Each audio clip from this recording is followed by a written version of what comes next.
fans and friends out there. Mario Hemsley here, Paxtero TV. This is Real Men Talk, the series that Victor Allen and I instituted to communicate with you during these times of great crisis. And that reminds me that I am never, ever here alone. That why I built this machine that I call Mood Control. The pilot who drives this machine that I built is the one known as Victor Allen, a man working 3 video switchers on air as an online host and also maintaining his own social media platform. Please give it up for my friend and partner, the gifted multitasker, everyone, Victor Allen. We got to come up with a shorter intro. I got an idea for you, bro. Well, then you too talented. I'll do it this way. We'll just sit back. Longhead Vic on the switches. You know, I like what Candace call you, Big Black Vic. Big Black. I can't argue with that. I can't. And when she says it sounds good, don't it? You know what? You should defer to her all the time, bro. Because when Candace says it sounds good. Candace goes, Big Black Vic. Yeah, she says it with meaning, conviction. Yeah, the other stuff, you know, nobody. I can't even remember what you say, and I can't repeat it. Well, there we go. So welcome everyone to Real Men Talk, the show where we attempt Tuesday, Wednesday, and Thursday night to come to you in today's troubled world to talk about some of the things and give you our insight as meaningful as we can, as honestly as we can. And so that's the goal.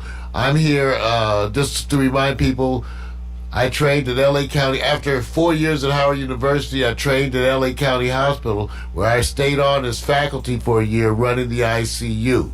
After that, I joined Kaiser, where I took care of all the inpatient, ICU, ER, delivery room. I took care of everything. I was a hospitalist before the word was invented. 30-year hospitalist. I may be the first hospitalist Kaiser ever hired. Okay? 30 years, I'm done. Critical care, running ventilators, the kinds of machines that they're talking about today. I specifically did that for children and babies. So that was the kind of medical. I was not the pediatrician you come into the office to see with school problems. I was the kind of pediatrician that was called when they found the baby at the bottom of the pool. So, a whole different stream of emphasis. I tell you that only to make you understand my point of view as it relates to how I look at this ongoing crisis, because that'll tell you why I look at it the way I do. You have to understand my history. You have to understand my history in medicine to understand why I have the degree of concern or the types of concerns that I do. And that's why I wanted you to know that. Also know that I'm where I stand politically. A radical leftist. There's something about training in medicine to me at County Hospital that made me more leftist as I became more angry about the system and how it treated you and folks like you. So in that sense, I am a leftist, beyond liberal. I've been pushing for changes in healthcare since I was in medicine from the beginning because of the way that it's set up. So I do have that attitude, but also I worked within it. So I was in it, but not of it. I was at Kaiser for 30 years. I had 14 merit raises. Okay? So I know how to do my job. And that's the problem. So ladies and gentlemen, first thing is Tuesday night, and I got to say this, and you may be able to tell, I am worn out. I don't know about you guys, and everybody's not worn out, but a bunch of us are kind of worn out. Part of my reason for being worn out is the amount of attention that I'm paying to things, you guys. Now, what's amazing, there's a lot to pay attention to. By that I mean, in today's world, where the internet is there, it's not an earthquake. We haven't had an outage where we're lacking electricity, water, internet. This is not an earthquake, a typhoon, or hurricane. So we should be counting our blessings, at least in terms of that. Imagine if we had an earthquake or something like that during these times, what that could mean. You're not having a full, total shutdown of delivery systems. What you're having is unprecedented demand. Do you understand the difference? They're getting food and stuff out like they always did, okay? they're having unprecedented demand because people are buying up and hoarding. So remember that. So I'm worn out. I'm worn out and tired because I'm keeping up with all the information. There's a lot to be keeping up with.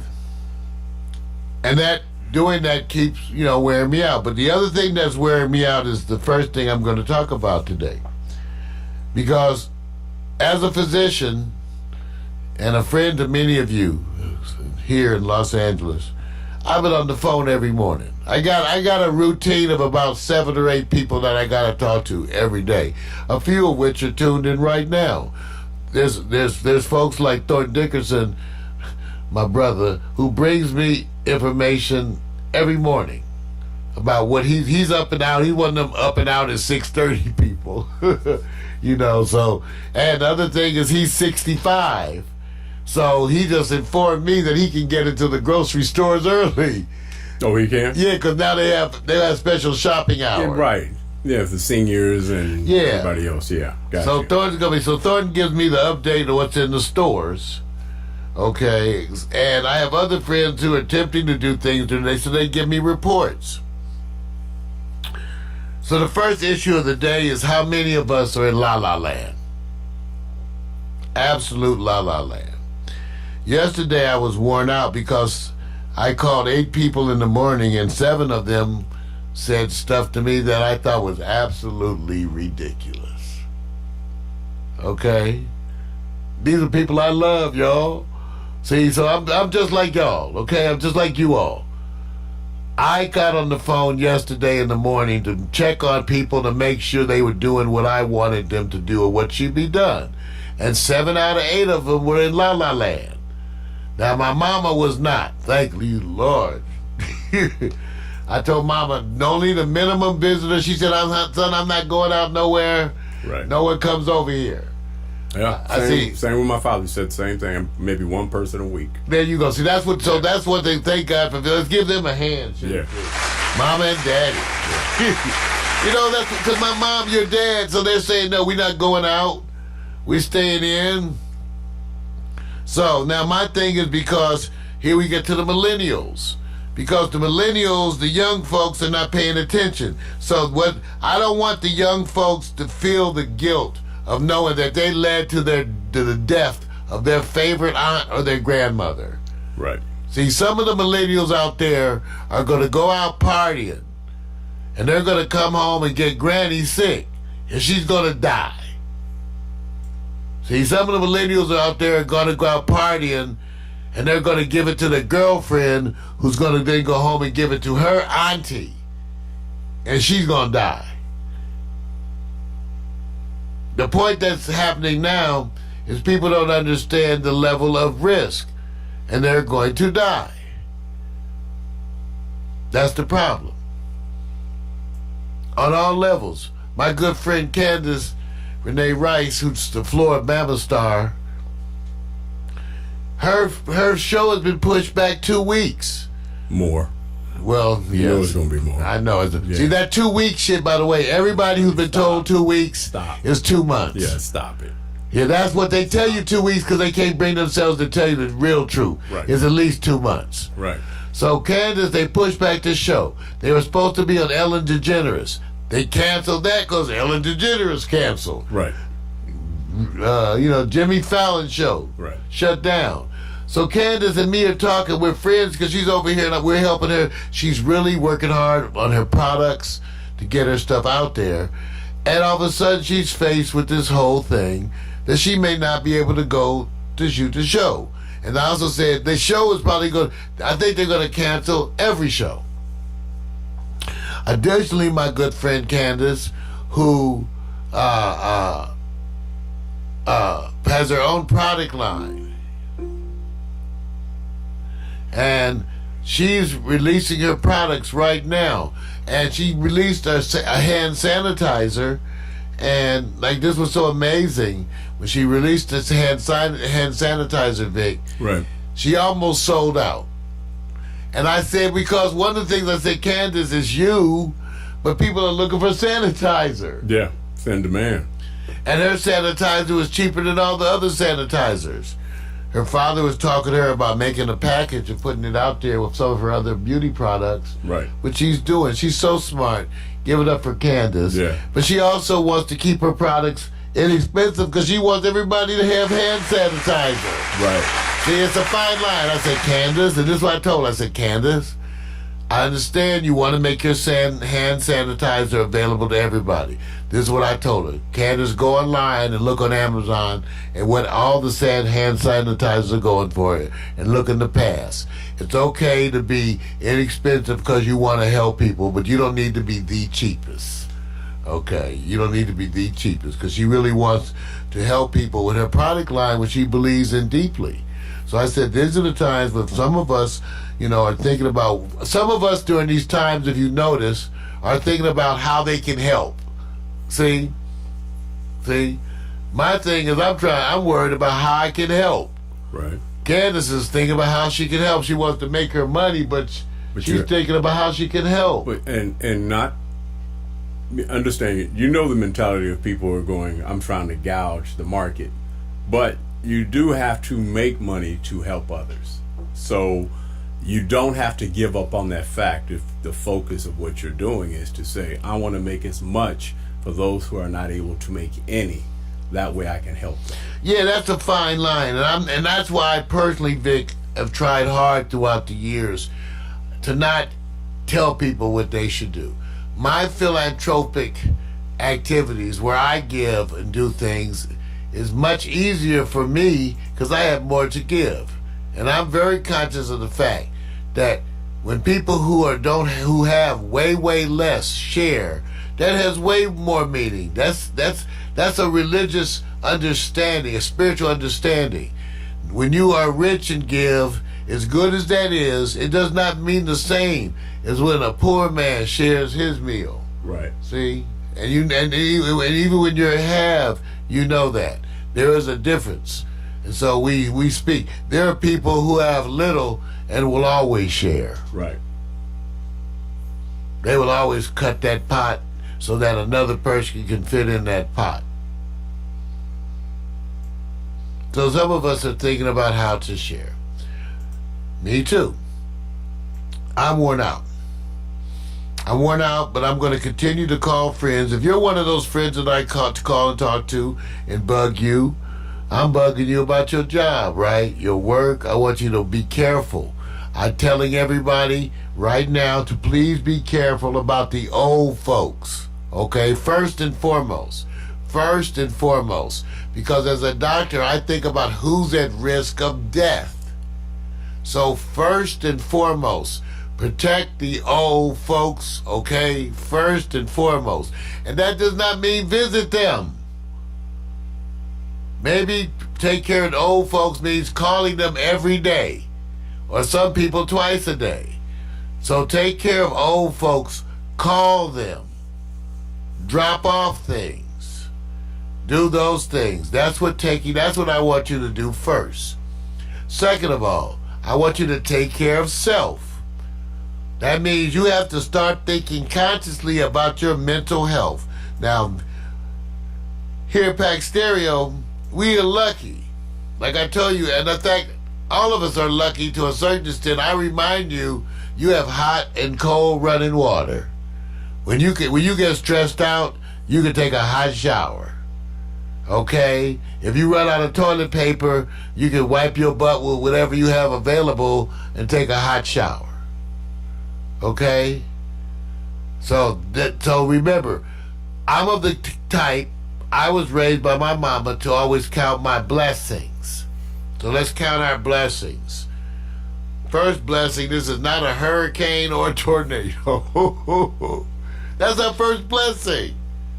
We got hot and cold water, power, gas. So you can stay home and cook. Turn on the heat. At least for now.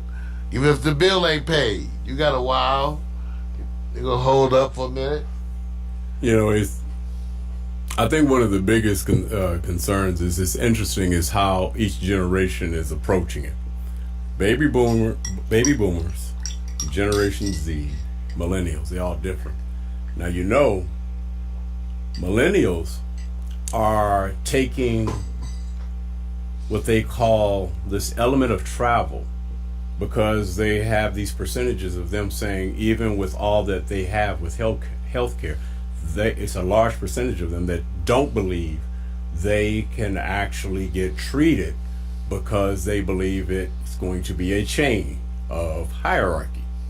So they're actually finding that some are willing to do travel because the fares on the airlines are gone down. So you know what this means, that they're taking this risk of taking the opportunity of their belief of what they can't afford in healthcare, which is kind of concerning, because there are cases of younger people getting the virus and dying.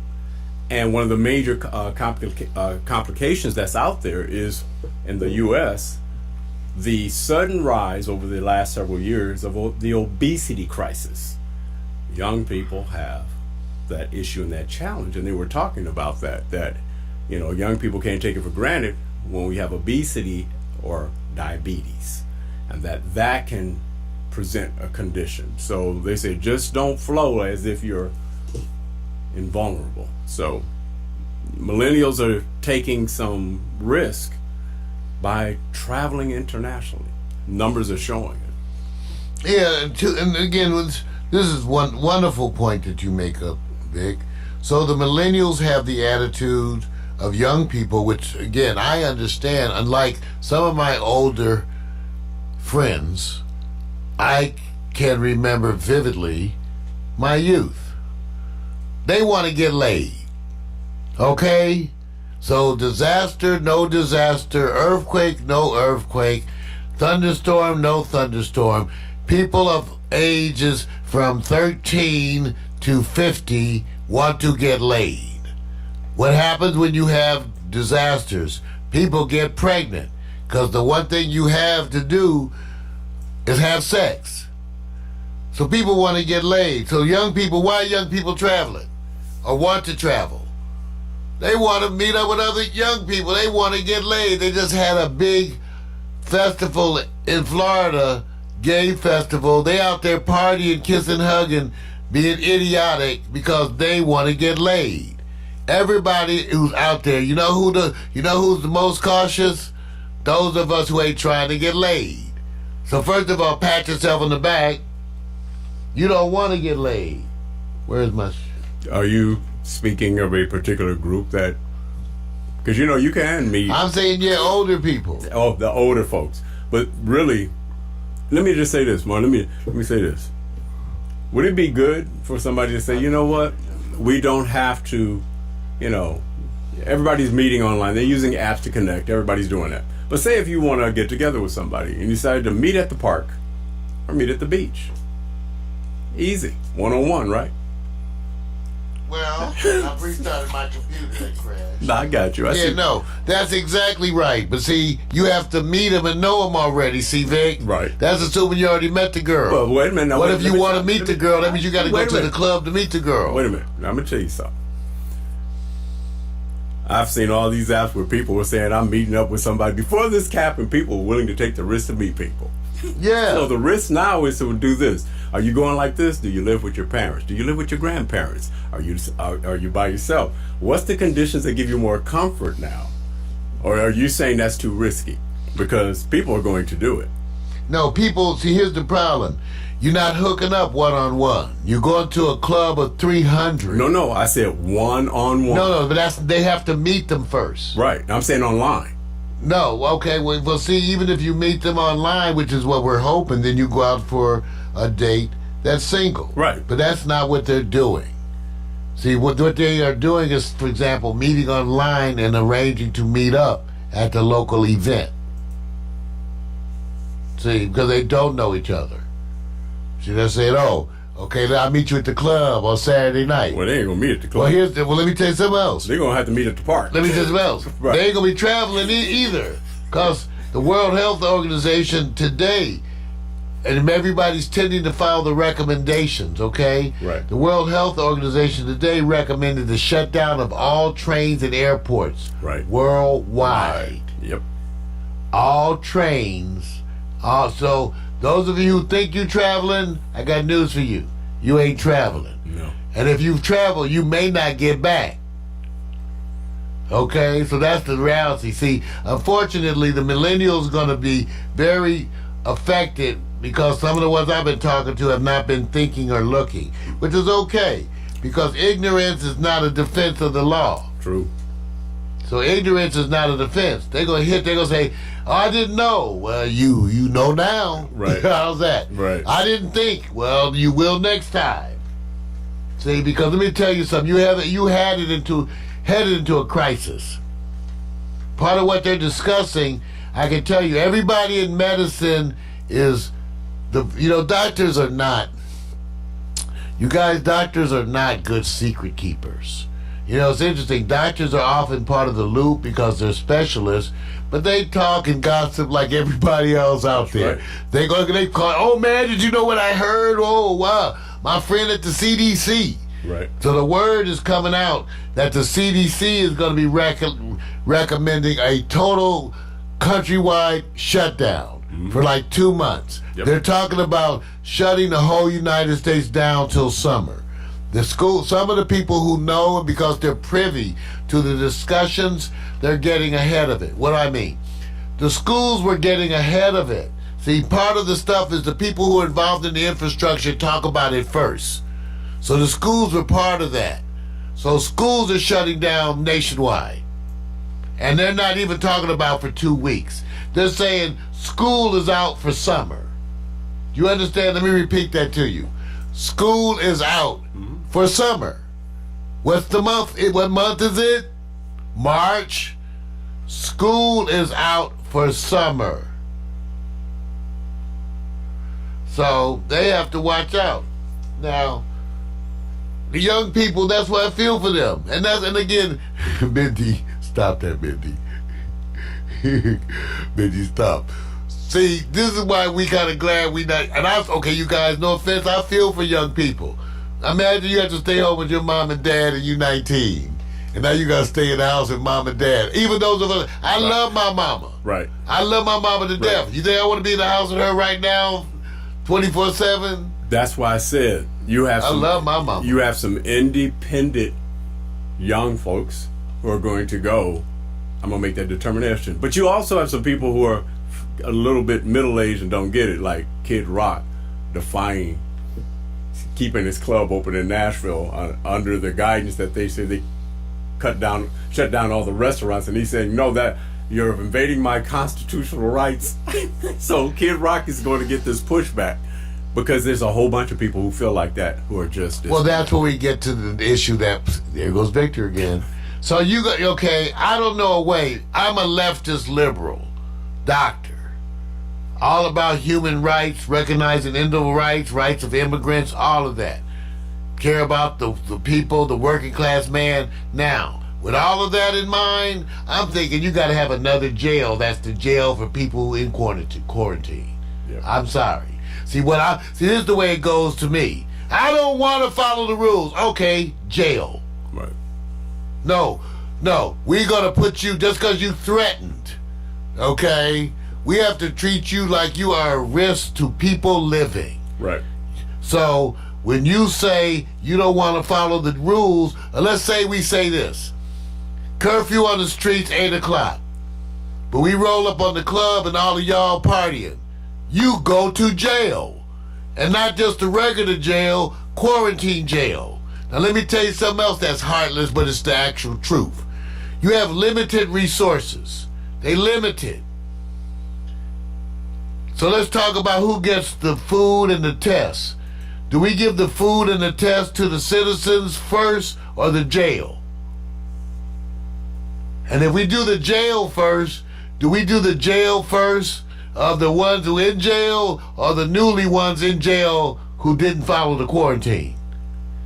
See, there's limited resources. So when you have limited resources, this happens anyway. When you have limited resources, you have to decide who you're going to treat and where. So they need to have the quarantine jail. Now, let me answer once that conspiracy note has been coming up. Let me respond to that too. A bunch of black people telling me, I don't see black people with the disease. Bunch of people saying that. I don't see black people. I don't see no black people with disease. You know what? They ain't testing black people. The testing bus for coronavirus is not headed to Compton anytime soon. Not even a View Park either. All right, they're going to go test some rich white people. You know, Marty, it's the question. Okay. You know, the question is, now the rich white people right. are feeling unsure right now. Right. The question is, and I've always said, when you see that, like, for example, Kevin Durant, you know, he has the coronavirus as of today. And you see people, I say, you know what you should be asking? It says, how did they come to determine they could get tested? And then, how was it made so available immediately? Because the doctors will know within their own groups, and they will tell their people, go over here, go over there, and pay. But what group are we talking about? Everybody who's been reported. Oh, the haves. Wait a minute. Everybody I've looked at so far that's in the news for celebrity or sports make 7 figures or more. Yes. So how did they get to the point of that they're getting tested? Because they part of the city. Okay. Now you get it, right? You know what I'm Let going. me make this clear. All right. For some of you, I understand, I'm not into classism. But some of you, this is your wake-up call. For example, if out there you have a bank account versus those who use Nix check cashing. What's wrong with Nix? Nix, they don't have check cashing places in white neighborhoods. Nix check cashing helps blue-collar, working-class people cash their checks. Nix check cashing demographics is the ghetto. So white folks, people of means, use the bank. They have bank accounts. Around here they got Nix check cashing, where you're someone special. You singing the song. So I'm telling you, you need to understand where you fit. But what's the message? What You you need say? to, but the message is, I think you need to be really clear, aware of where you fit in society's hierarchy. Because there is a hierarchy. And that's the kind of stuff we want to change. Right. So the reason why you don't see, you know what else you don't see, let me name all the people you don't see tested. You don't see black people tested. You don't see poor people tested. People you of don't color. you don't see people of color. You don't see immigrants tested. You don't see prisons tested. No. I can tell you, all those immigrant concentration camps we got with the kids in it, they're not testing them either. So you might say, well, who we tested? Well, whoever can come to the drive-through. So when we set up a drive-through testing, that means you have to have a car, be able to pay for gas, drive-through. Let me ask you something. They don't have walk-through drive-through. Let me ask you something. Have we instituted any drive-through? Period. In California? Oh yeah, you got it in some states, for Well, sure. What about California? No, not in California. Yeah, But you definitely have it in other states. They have it going. There's other states here. See, part of the issue, Vic, is the lack of consistency throughout the state. Right, everybody. That's incredibly ridiculous. They can until the president does his exercise. What we all know is the clamp down. Everybody makes their own decisions. Now, there's some good stories though, man. For example, and I won't get into all the details, but I always say you got to point out some good stories. You know the area by, I guess you can say, not towards Hermosa Beach, but maybe closer to Playa Vista, where they have the RVs at. It's Yes. an RV. Do you know that they're actually taking that area where the RVs are and going to use them in case they know that they have to have these official sites to have people quarantined, and coordinating with those RV owners with people, so just in case, so they just don't say, you guys got to leave. So they're collaborating with them to say, hey, this way you can participate in helping people. When, say, 2 people live together, it's a son and a daughter, or it's a mom and a son, or whatever, the two, and one gets, infected, well, you have to move one away from the other. So they're looking at these options because they know the hospitals are not going to be able to. Oh, no way. So there are stories where they're going to identify these areas. What the part I like is that they're collaborating. And then there's small businesses who are having to shut down, like, your coffee houses and stuff like that.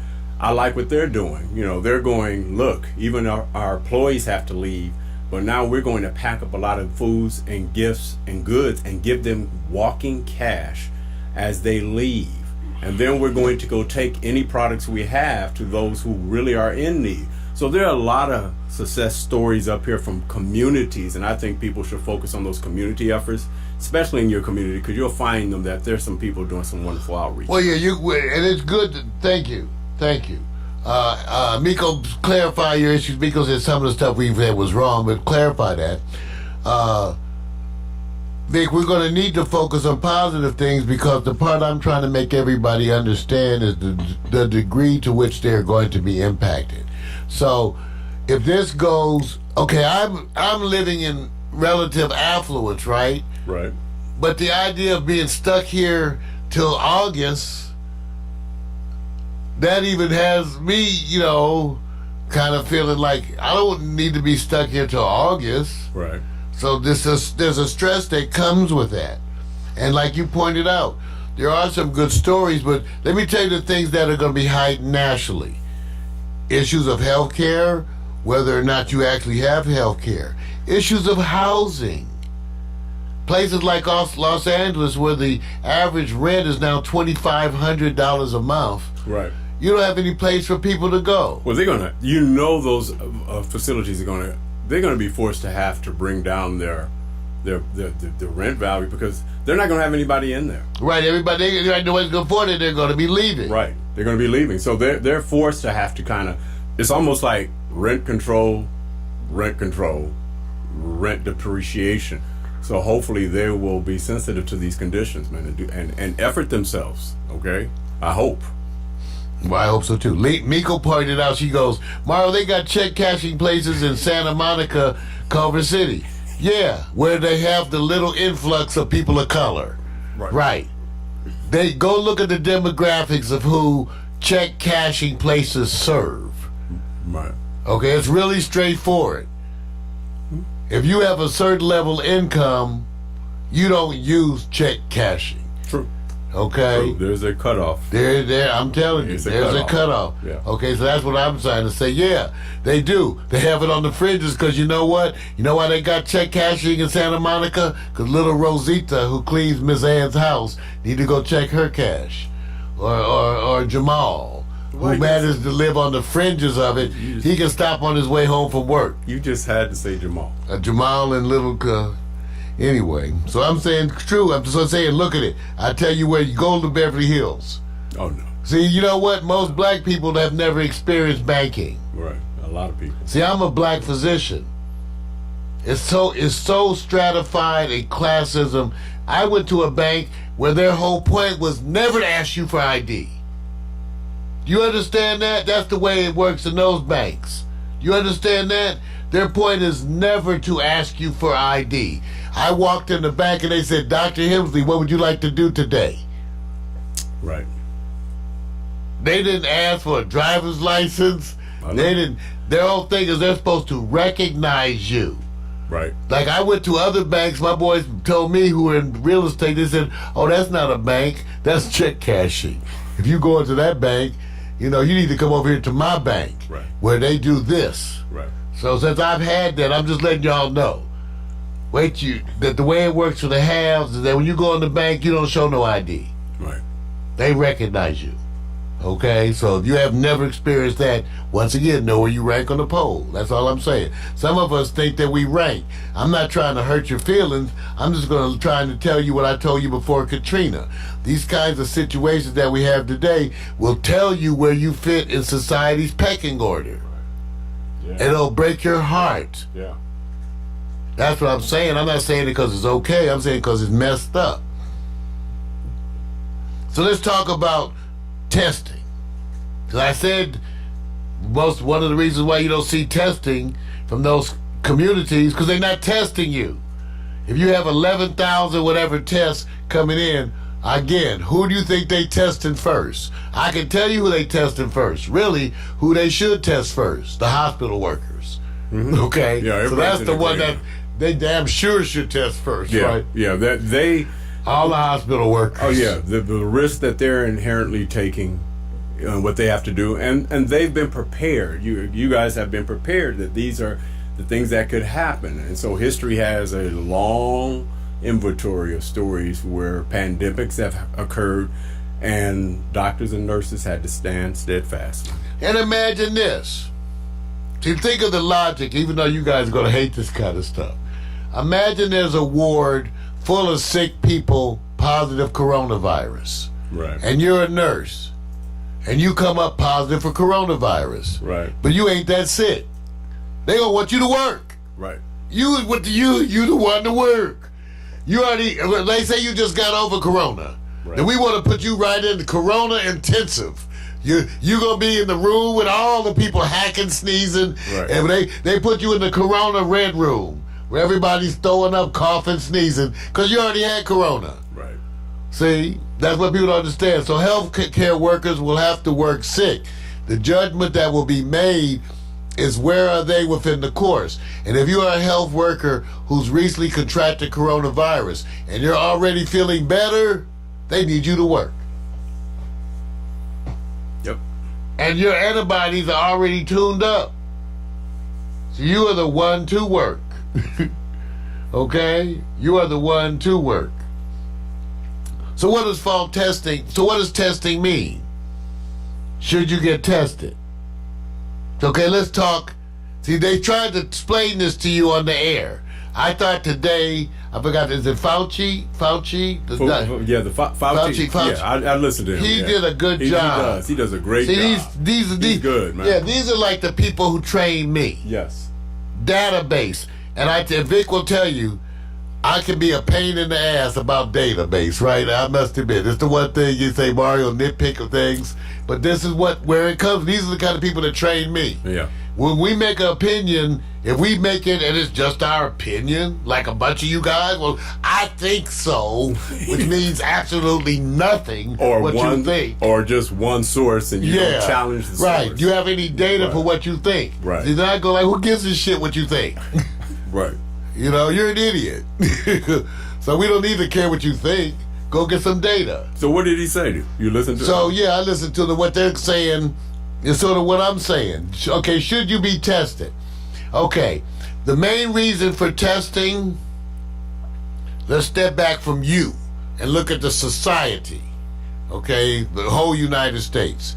The main reason for testing is to determine both the incidence of new cases, yep, the prevalence of disease currently, people who are actively sick currently, because that allows you then to use that data to plan your resource allocation. Yep. If you know they just breaking out over here, and you know from experience over here that when they break out over there in 2 weeks is going to be shit hitting the fan, you can move your resources. Absolutely. So the real benefit of testing is so that people can monitor the society and then move people. Now, does it help you to get a test? Not necessarily. Let me give you an example right now of the factual way it would work and why they want you to call your doctor. Let's say you've been exposed to corona and you have 101 fever, a little bit of cough, but you're otherwise feeling okay. It's just a fever, a little bit of cough, and you live there at the house with your daughter and your husband. So, should you go get tested? No. You should treat yourself like you have corona. What is testing? See, those are the kind of people who go get in line, get other people sick. So you can get information. You need to presume you're positive anyway. Right. And you need to treat your household as one unit. Here's the thing. See, this is where it's a little bit divergence. In pediatrics, we say, forget it. The house is one unit. To us, you can't keep the infection separate. Right. But let's say you want to try. Then you have granny in a room. One person brings the one person in the house who ain't sick, right, washes their hands, do everything, and they keep granny in the room, Vic. Right. And you go bring granny her stuff in the room, the same one person who ain't sick in the house. In pediatrics, we said, because of our experiences, that you can never separate out the house. You can't, not by responsibility. Mother and child. See, I think of it like the way we looked at mother and child. Right. That's a unit. Yeah. They get sick, this one thing. Right. So, but again, if you are to try to do people at home, try to be reasonable.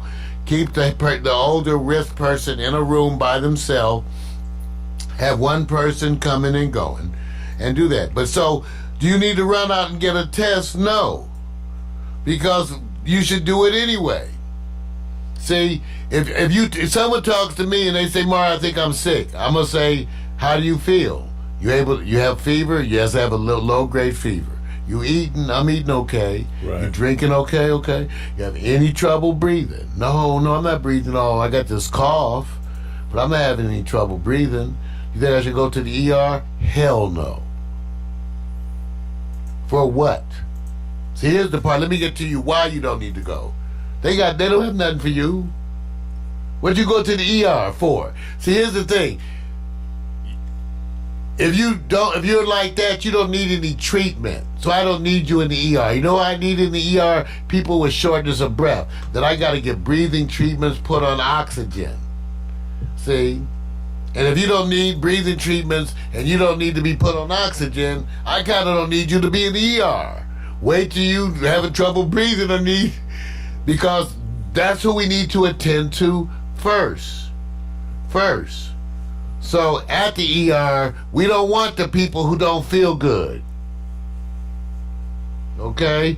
They don't want the people who just don't feel good. You ain't supposed to feel good. This is where you have to use judgment. So it behooves you nothing to get out your house, go to the ER, which is running over, get in a long-ass line to be told there's no treatment for you.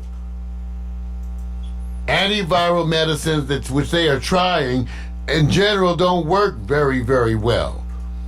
You know, think about the things that we treat that are viruses. Hepatitis, B or C, AIDS, herpes. Have you heard the word cure? Cure applied to any of those? Cure. No, you learn to live with hepatitis. Mm-hmm. You learn to live with AIDS, HIV, excuse me, not AIDS, but HIV. You learn to live with herpes. We don't cure your herpes. You live with herpes. You probably gonna live with this. That's the part that people don't understand.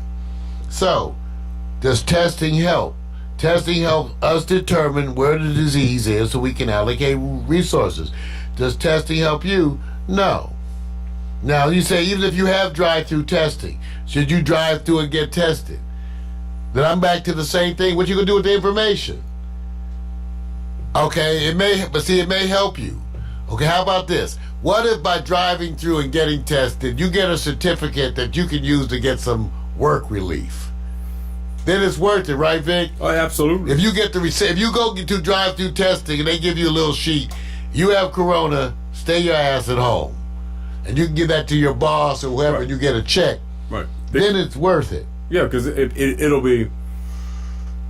Well, let me just leave that alone because you already clarified that. Well, let me just say this. Northern California, do you think they need to take an extra step because they're urging people to shelter in place? 7 million people, and they're instituting this. And they say a lot of people are doing it. You see some sprinkles of people out there. And I believe the mayor of San Francisco was speaking on this. I cannot remember. She was saying, yeah, we've already instituted the 7 million, which is separate from Southern California. What do we know? Or are we slow in what we're doing here because Northern California is already jumping the gun? That is a wonderful example of the lack of leadership at the top. This should not be. Notice, state this, and this is one of the things they were discussing. What if your state institutes quarantine and all this stuff, but the state next door to you doesn't? That's right. Okay, all right. So, Miko's putting stuff out there. Miko, it's not true. There is no antidote. Okay, let me just tell you guys. There is no antidote, quote unquote, for any viral disease. Period.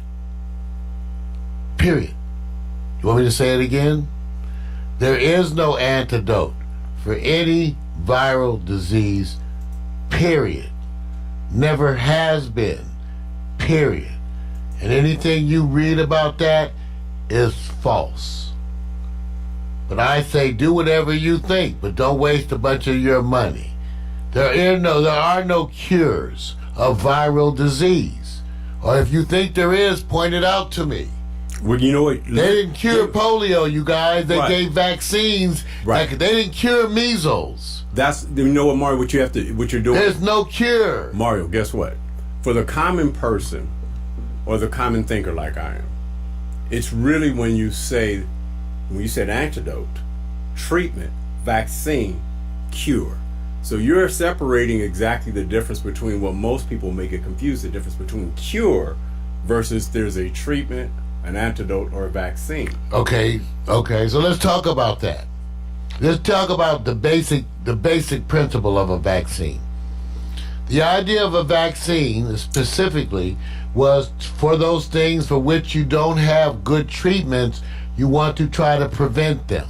Okay? This goes way back. Whatever it is, if you don't have good treatment, you want to try to prevent the disease.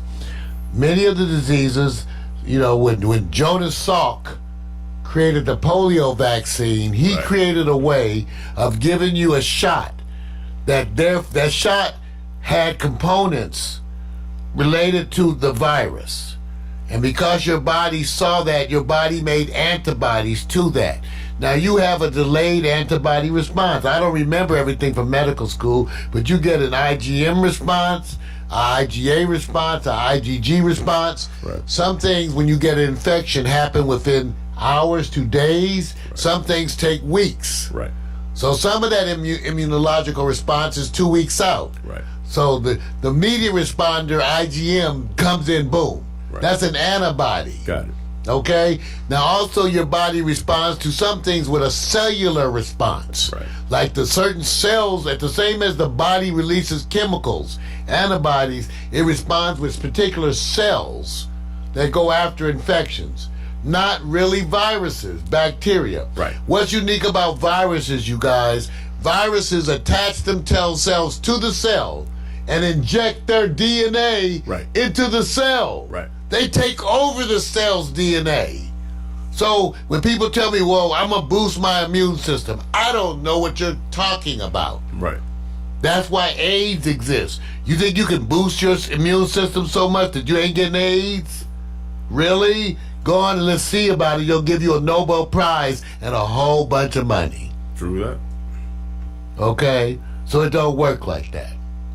It just doesn't work like that. So now, when it comes to vaccines, which take a while, the idea is that, and let me give you a brief short history of vaccines. They did a bunch of things. First, they took viruses, tried to take the virus and weaken the virus. Like take the virus, give the virus treatment so it's weak. Then give you that. Right. And then your body, seeing the virus, had immune response. The issue was, because it was a weak virus, some people got sick. Right. Some people really got sick. Right. Or if you have a weakened immune system, then you shouldn't probably have any exposure to virus. Right. So they had things called kill virus. Mm-hmm. They had attenuated virus that's made weaker. So kill virus, attenuated virus, those are virus. Then they started making vaccines of different proteins in the virus. Okay, or DNA. I hate to get corrected by my medical people, but they're making, they're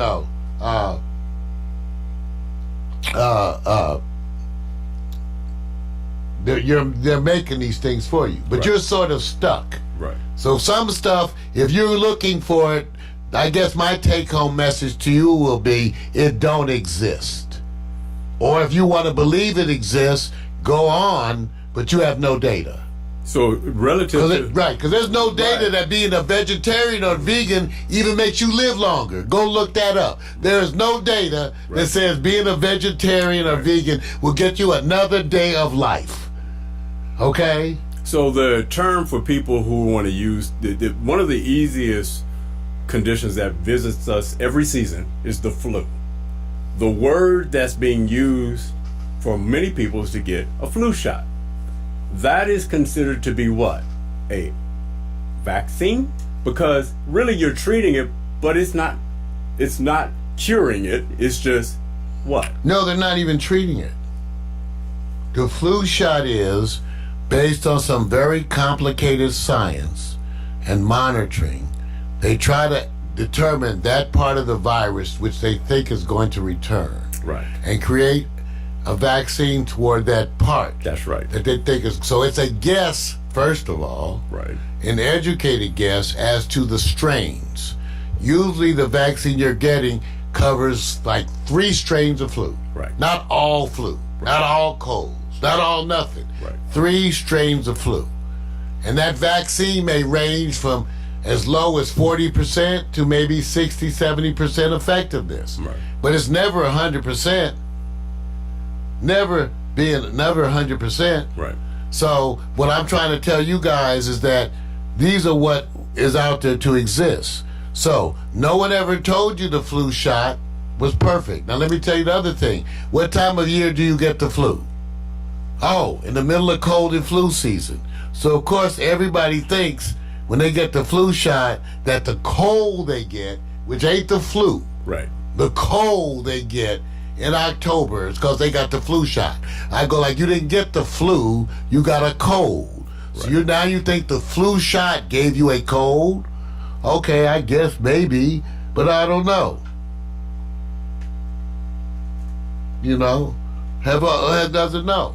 Yeah. So remember, and I'm telling everybody, I'm not against alternative treatments. Let me give you the facts that I'm trying to get people to understand. They don't get it. There are no treatments that work universally either. For every drug you come up with, there are people who it works and people to whom it is toxic. Right. Every drug.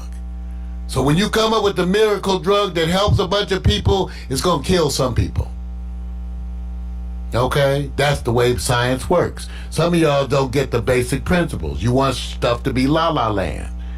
Okay? So what I'm saying is, go get whatever alternative treatment you think. But in the meantime, I would do all the other stuff. Read what you want, do what you want. I have no issue. On the other hand, if I was you, let's put it like this.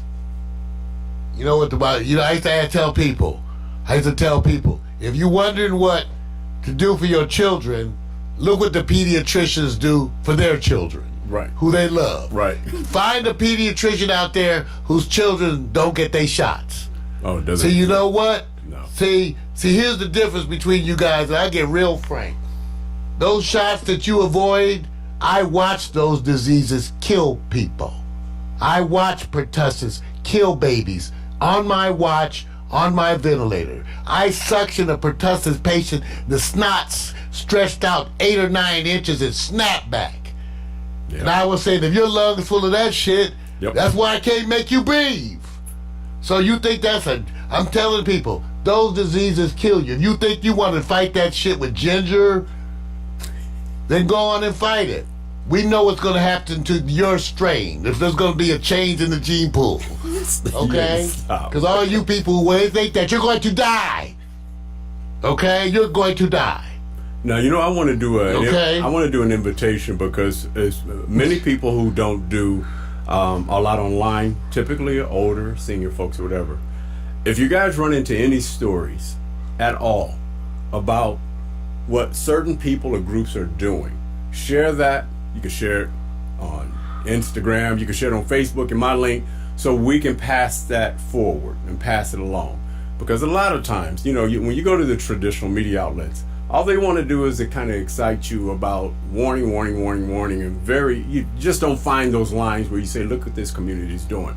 So I'm looking for that quite often now, because you do find that sometimes it stimulates, and it may also help the leadership in your community, because sometimes politicians don't think of everything. So see, the problem is, and I agree, but look what you're asking. Yeah.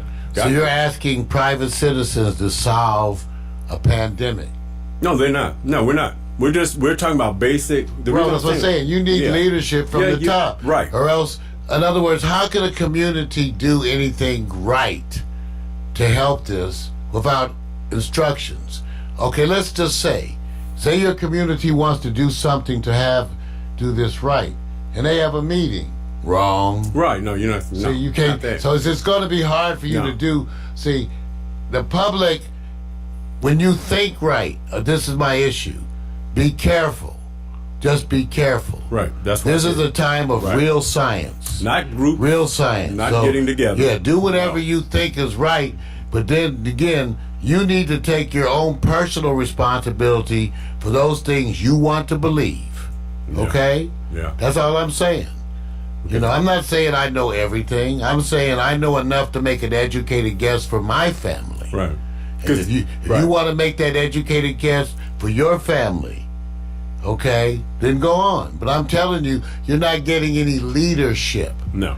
And the most important things are the things, but here's the truth. The most important things have already gotten out, Vic. Yeah, I know. The most important thing is what? Stay your ass home. Wash your hands. And wash your hands. Don't go out. Number one. Right. You're not going to get sick if you ain't exposed to nobody. Right. Stay your ass home. Yeah. Now here's the next thing. Tell your children to stay their ass home. Or stay in their apartment. I got it. Your 26-year-old son can't do, so he can't visit. Your 26-year-old son is out there getting some 25-year-old stuff. And she's out going to work and doing all this. So what you need to do is shut down your visitors. See, a bunch of you not being really realistic.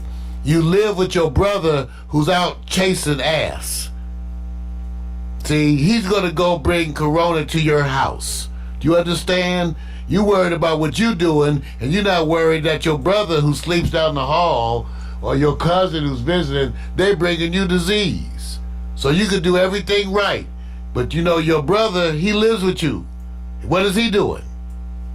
Okay, this is the part they're not getting. So if your brother who lives with you ain't doing it right, you ain't doing it right. The whole household, everybody. Right. That's it. See, that's the problem. So, the simplest things, Vic, are also, when taken to the extreme, the hardest to execute. Yeah, because you got people, you know, think it's about hard to execute. Think about the people here. And I was thinking about, I was talking to somebody today about it, and he says, some of us who are really up on social media and online know how to process things online. But you got a lot of people who are going to be filing unemployment, and they're going to walk in to the unemployment office if it's open, so they can get that money, which is a group, which is a crowd, which means, is there some assistance to help them process, especially people who are, you know, of an elderly age. So let me tell you what they're going to do. And see, here you have the biases, right? So know that when the unemployment office is going to fall under the same auspices of every government office, right? The unemployment office, right? Yep. So they're going to not even let you in. That's exactly. So here's the thing that's biased. Let's say you don't know how to use a computer, and you don't know how to fill out an online form for unemployment. You're fucked. Yeah. You're fucked. If you better learn how to fill out the employment form on your phone. You better call up your little nephew, because here again is the bias. Notice the bias. If you are computer educated, you better off. You better off if you're computer educated, you guys. Now, see, I'm not saying this is fair, but what about all the older people who need to get that check, who they've been avoiding the computer? That's you know, right. like Vic said, you got a bunch of people been avoiding the computer. That's what I'm How saying. they gonna apply? Okay, and let's say the unemployment office does open for certain hours for certain people. That's still at risk. Let's say the employment office says from 8 till noon is people over 60. So now you go down there with a bunch of 60-year-olds. See, I'm just saying, I'm just thinking like a doctor. When you go down there to go to the unemployment office, they're going to have full wrap. They're going to have full mask. They're going to damn near be in a hazmat suit. Yep. And you're gonna be out there in line thinking, well, I ain't in a hazmat suit. So if you in line with the other 60-year-olds, you're going to get sick. And people who live week to week, check to check, are going to take that risk. You're fucked. Yeah, they're going to take that You're risk. fucked. So, And that's what the part, now what we're pushing on, like Miko pointed out, they're voting on money. Remember, they're planning on welfare for the rich. See, they planning on bailing out these companies. And they already have a tentative. Right, with my leftist ass, I'm saying bail you out. Right. Bail you out. How about this? No income tax. Okay, when does taxes due? Right? They coming up, right? Right. How about this? No tax. Nobody. Yeah. Nobody nowhere tax. Yeah. How about that? Yeah. See? But they won't say that. No. So and here's the thing, which I was talking to Candace. They talk about cutting you a $1,000 check. For a bunch of you, that don't mean shit. No. Candace like, I can't even do shit with a $1,000 check. Not at all. $1,000? Shit, that you ain't even gonna pay the whole rent.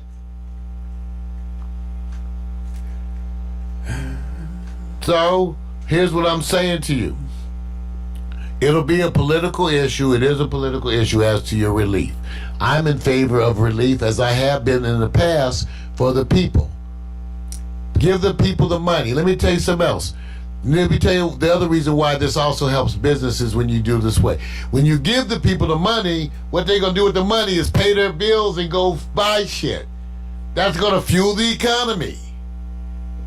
That's going to fuel the economy. When you cut them a check, relief for dealing with this corona epidemic, that's going to allow them to pay rent to your Republican landowners, and it's going to allow them to go to the store and buy food from your Republican grocery store owners. So the money going to flow to them any damn way. Believe me, just imagine. If they give America suffering $1 trillion, they're going to go spend $1 trillion, and guess who ends up with the money? The same old mofos that always end up with the money. Yeah, it is. Okay? Yeah, and usually the older folks they feel they're Teflon and feel that sometimes, as our president has already given in, as you could tell, he has kind of slid back. They just think sometimes this is all political in the game, then it catches up with you. We look terribly fucking slow. So, I'm just saying it. And so, Europe closes its borders. So, I'll let you know that, because the outbreak in Italy is just it's just going buck wild. 2,500 died there. So, it's just letting you know, when you're slow and moving on this, you pay a price. Everybody's going to look back and say, so we knew about this at the end of 2019. And nothing was done. Nothing was done. All right, man. So I want you all to take it seriously. Those of you who know me, I have been saying this to people. Because people know me, I'm not an alarmist. For the first time in my entire medical career, I'm actually kind of afraid. Yep. For the first time, I trained at county hospital, worked in the war room, whatever they call that. Right. Oh, Lord, the red room. Oh, God. Yeah. You guys, I've been forged in the fire, and this has got me worried. I mean, really worried. And let me tell you something. I'm not worried about me. I'm worried about all my people, my friends. And now I'm worried about all my friends whose jobs are being affected. Yep. See? And then I'm afraid for my community. Because in a minute, over here in the hood, you got a bunch of desperate people, see? Who got no food, no money. So how you gonna go out? They talk about going out at night. You damn sure ain't going out. Because you know who's gonna be prowling out there at night? You all know. When the brothers are hungry during the day and they ain't got no money, they gonna be prowling at night. So broke people, starving people, struggling people have to survive. And they're gonna be out there. See, that's what I'm worried about. That the people who are going to panic and commit crimes, they're going to take your car. They're going to break into your house. That's what I'm worried about. And some of them are going to break into and try to steal, and they're not really violent. They just hungry. See, one of my nightmares is I end up shooting somebody who I would have just gave the food to. Right. See, right. But because you scare me and sneak into my yard or do some shit, I kill you. I shoot you. Or I hurt you badly. And then I come to find out you was a hungry person. And I said, damn, I would have gave you the food. Shit, if you had knocked on the door and asked me, do you have any food, I would have gave you some food. Why you climb the fence? Right. At 8 o'clock at night. You might get shot. You might get shot.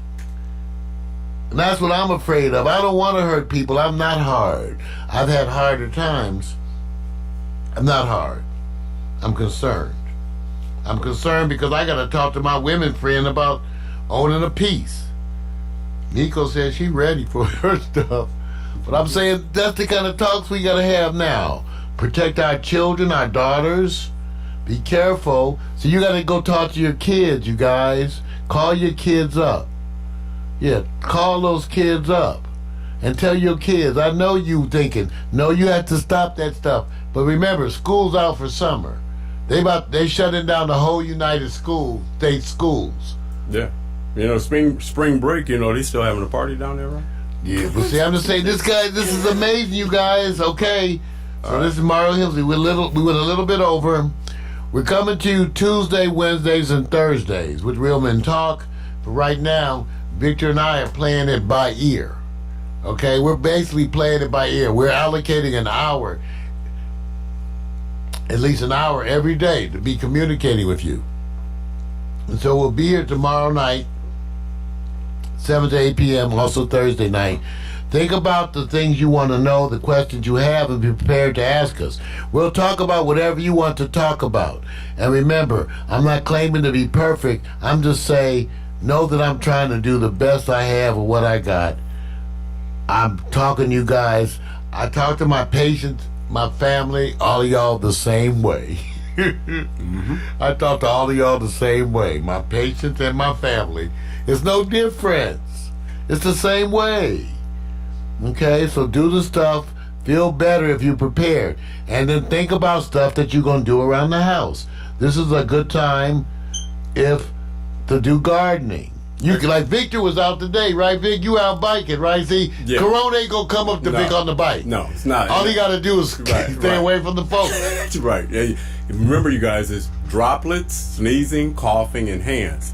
And one of the things I did understand about it is, because I did go to look to say if there's any questions about people who are biking and what, those are one of the advantages they allude to. Just, you know, like I said, it's my mode of travel anyway, and it allows me to kind of check the environment. And yes, do I see the difference between the traffic? Right now, people are probably, for the wrong reason, enjoying less traffic and having memories like what it was 20 years ago. But you get a sense in the air of what's happening here. So, hey, look, biking is going to be my excursion as I kind of look around the community and see how things are. Well, thank you all for tuning in. Please let us know the things you want us to do. Please let us know the things you want us to address, the things you want us to talk about. Know that Victor and our goal is to be a community resource. We are trying our best. So I'm trying to adapt to you. It's in my heart to try to do. We're winging it. We want to be broadcasters who attend to our community and their needs. Let us know what you want us to talk about. I'm doing my best, I swear to you. By the grace of God, we will continue to be a resource to you, to our families, our friends, and our community. At times like this, we feel an obligation to stand tall and fast, and we intend to be there. Thank you. Good night. Alexa, begin playlist broadcast transition. Peace, you Your guys. playlist, broadcast transition Cool. on Amazon Music. Hey, stay safe.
I'm not letting go.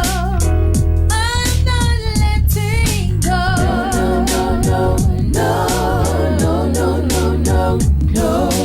I'm not letting go. I'm not letting. I still think about you. The way things used to be. I remember how you cared. You cared for me. So I'm not letting go.